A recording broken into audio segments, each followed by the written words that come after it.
আসসালামু আলাইকুম, কেমন আছেন সবাই? আশা করছি সবাই খুব ভালো আছেন। আমি আর দুষ্টু সাভারটা আলহামদুলিল্লাহ ভালো আছি। তো সকাল শুরু হয়ে গেল, এরপরে বারান্দায় আসলাম ফুলগুলো দেখার জন্য।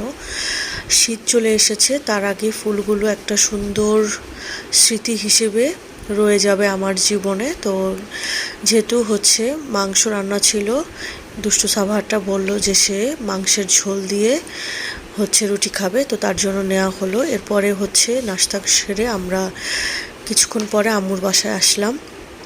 তো এখানে একটু বারান্দায় এসে দাঁড়ালাম। এরপরে দুপুরের খাবার খেতে বসে গেলাম।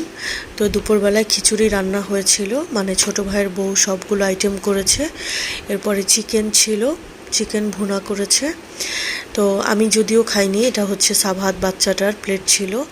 আমার চিকেনটা কেন জানি তেমন একটা বেশি ভালো লাগে না। আমি ফ্যাপসা খেয়েছি, তারপরে গরুর মাংস নিয়েছিলাম। সবগুলো রান্নাই খুব মজা হয়েছিল। যেহেতু ঠান্ডা সর্দি জ্বর, তো খেতে কিন্তু খুবই ভালো লেগেছে আমার কাছে। মনে হচ্ছে এই আইটেমটাই দিয়েই আমি খেতে পারবো। তো যাক, আলহামদুলিল্লাহ খেলাম। এরপর একটু কোক খেয়ে নিলাম। এরপরে বিকালের আগে আগে আবার দুপুরের ঠিক পরে পরে একটা মিষ্টি রোদ পড়ে না শীতকালে, সেই রোদটা বারান্দায় পড়ে। তো একটু আমি আর সাবাত আসলাম। আর এদিকে দেখেন মুয়াজ বেবিটা বিকালের দিকে ঘুমিয়েছিল, মানে দুপুরেই ঘুমিয়েছিল, উঠেছে বিকালে আর কি। এরপরে যে দেখেন ঘুমানোর আগে আমাকে আর সাবাতকে পাত্তাই দিচ্ছিল না। আর ঘুম থেকে উঠে কি যে খুশি আর কি যে হাসি দিচ্ছে আমাকে আর সাবাহাতকে। এই যে দেখেন উঠে গিয়েছে টেবিলে। এখানে পিঠা বানানোর কাজ চলছিল, মানে কলা দিয়ে তারপরে কিভাবে কিভাবে করে যেন পিঠা বানায়। তো আমি যদিও এই ব্যাপারটা জানি না, পিঠার ব্যাপারে আমি একদমই অজ্ঞ।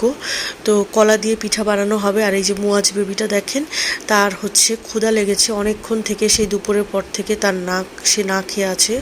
সে কলা নিজেই ছিলে সে খাওয়ার ট্রাই করছে বেচারা। তো তাকে দুষ্টুমি করছে দেখে আমি নামিয়ে দিয়েছিলাম। এরপরে আবার সে উঠার ট্রাই করছে, এরপরে কান্না করছে দেখে আমি আবার তাকে উঠিয়ে দিলাম। উঠিয়ে দেওয়ার পরে সে আবার তার কাজকর্ম শুরু করে দিয়েছে। তার কাজকর্ম একটাই, ডিস্টার্ব করা। এরপরে আমি একটু গরম গরম রং চা খেয়ে নিচ্ছিলাম।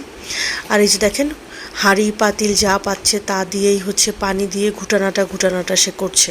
এরপরে সাবাহারটা আবার আমাকে জিজ্ঞেস করছে, মাম্মা আমিও একটু করতে পারি? তো আমি বললাম করো। তো এরপরে কিছুক্ষণ পরপর মুয়াজ আর সাবাহাত এই যে বিয়ে বাড়িটা সাজানো হয়েছে এদিকে এসে দেখছিল, মানে রুম দিয়েই দেখছিল। তো আমি সাবাহাতকে বললাম আসো চলো তোমাকে আমি বারান্দা থেকেই দেখিয়ে আনি। তো তাকে নিয়ে এসেছে। আর সে বললো আমাকে তুমি আটকিয়ে দিয়েছো কেন মাম্মাম বারান্দায়? তো আমি বললাম যে না, তোমাকে তো আটকাইনি, দরজা লেগে গেছে। তো এই পিঠাগুলো দেখেছেন, এই তেলের পিঠা বা পোয়া পিঠা বলে। এটা কলার, আমাদের আম্মুকে দেখেছিলাম কলা দিয়েও করে, অনেক সময় খালিও করে কলা ছাড়া। তো পিঠা খেতে খেতে হঠাৎ করে কলিং বেলের আওয়াজে দরজা খুলে আমি দেখলাম যে তালহা বেবি তার নানু বাড়ি থেকে চলে এসেছে। এরপরে তার সাথে একটু খেলাধুলা করে, আমি খাবো না কিন্তু জোর করে আম্মু বললো যে একটু খেয়ে নে। তো সাবাত খিচুড়ি খেয়েছে মুরগি দিয়ে, আর আমি মাসকলাইয়ের ডাল ছিল সেটা দিয়ে আলু ভর্তা ডিম ভাজা দিয়ে সেই জম্পেশ একটা খেলাম আলহামদুলিল্লাহ। এরপরে ভাই আবার জোর করে ফ্যাপসা আর গরুর মাংস ভুনাটা ধরিয়ে দিল। তো যাই হোক, ডাল দিয়ে খেতে কিন্তু গরুর মাংস ভুনাটা খেতে কিন্তু খুবই মজা লাগে। তো তারপরে বাসার দিকে রওনা করে চলে আসলাম। তো আজকের ভিডিও ছিল এই পর্যন্ত। সবাই ভালো থাকবেন, আল্লাহ হাফেজ।